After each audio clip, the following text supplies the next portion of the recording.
Throughout history, mankind has reported on all sorts of strange occurrences: witches, werewolves, vampires, UFOs, ghosts, angels, and demons. Are these all just urban legends, stories, or myths? Or is there some form of truth that lurks in the shadows?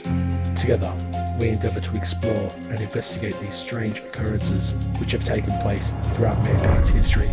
Together, we are ETFW. Welcome to the library. A few years after the Civil War, settlers of Alabama found the three main ingredients for producing steel within the red clay hills of Jones Valley. Shortly after, a railroad system was put in place and the city of Birmingham was born. Birmingham experienced rapid growth from industrial work and resulted in it earning the nickname the Magic City, as it appeared out of nowhere. The steel produced in the Magic City would help build skyscrapers in New York's glittering skyline, all the way to the automobiles being built in Detroit.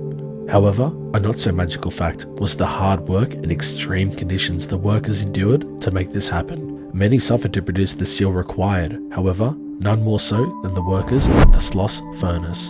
The Sloss Furnace was in operation from 1882 to 1971. Colonel James Withers Sloss started construction on the Sloss Furnaces in 1881, just 10 years after the city's founding.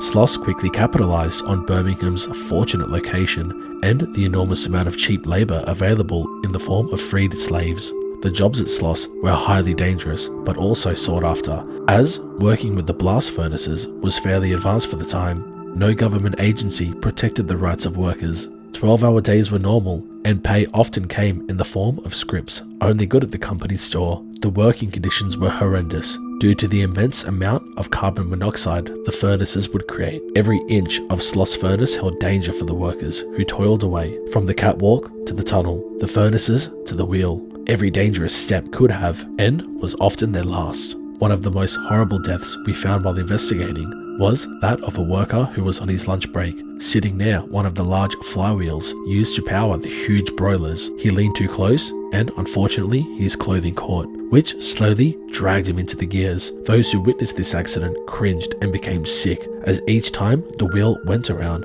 there was a little less of their colleague on it. In the early 1900s, James Slag Wormwood was a foreman of the graveyard shift, where a skeleton crew of nearly 150 people worked hard to keep the furnace fed. During the summer months, temperatures throughout the plant would reach more than 48 degrees Celsius, or 120 degrees Fahrenheit for Americans. Combined with the lack of sleep, the heat, and low visibility made working the furnace a living hell. To impress his supervisors, Wormwood would make his workers take dangerous risks, forcing them to speed up production. During his reign, 47 workers lost their lives, 10 times more than any other shift in the history of the furnace. However, all things must come to an end. In October of 1906, Wormwood apparently lost his footing at the top of the highest blast furnace and fell into a pool of molten iron ore, in which his body melted almost instantly. It was reported that Wormwood must have become dizzy from the methane gas created by the furnace and lost his balance. However, it was reported that Wormwood had never even set foot on top of any of the furnaces during his years of employment. It has been speculated that the workers finally had enough of Wormwood's reign and fed him to the furnace. However, no workers were ever brought to trial. In the many years that followed Wormwood's accident, many workers complained of an unnatural presence that lingered throughout the furnace. A night watchman in 1926 was injured after he was pushed from behind and yelled to get back to work. However, he found no one there when he looked back. Apparently, in 1947, 3 supervisors turned up missing. They were later found unconscious and locked in the small broiler room. None of the 3 could explain what happened to them. However, all agreed that they were approached by a man whose skin appeared badly burned and who shouted at them to push some steel. The most chilling story, however, occurred in 1971. On the last night before the plant closed, Samuel Blumenthal, who was the Sloss night watchman, was taking a last look about. As he turned a corner, he found himself face to face with what seemed to be a monster from a nightmare. He described it as a half-man, half-demon creature who tried to push him up the stairs. When Blumenthal refused, the monster began to beat on him with his fists.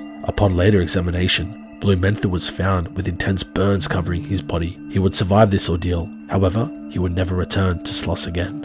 Although the Sloss Furnace is now closed and no longer in use, it has been preserved, and now the site sits as an interpretive museum of industry. The museum is free to visit during their operating hours and is the only blast furnace in the US to be preserved. What do you believe of the Sloss Furnace? Would you be brave enough to visit? If you enjoyed this episode, please feel free to hit the like button, subscribe if you are new here, and comment your thoughts down below. Until next time, we are ETFW.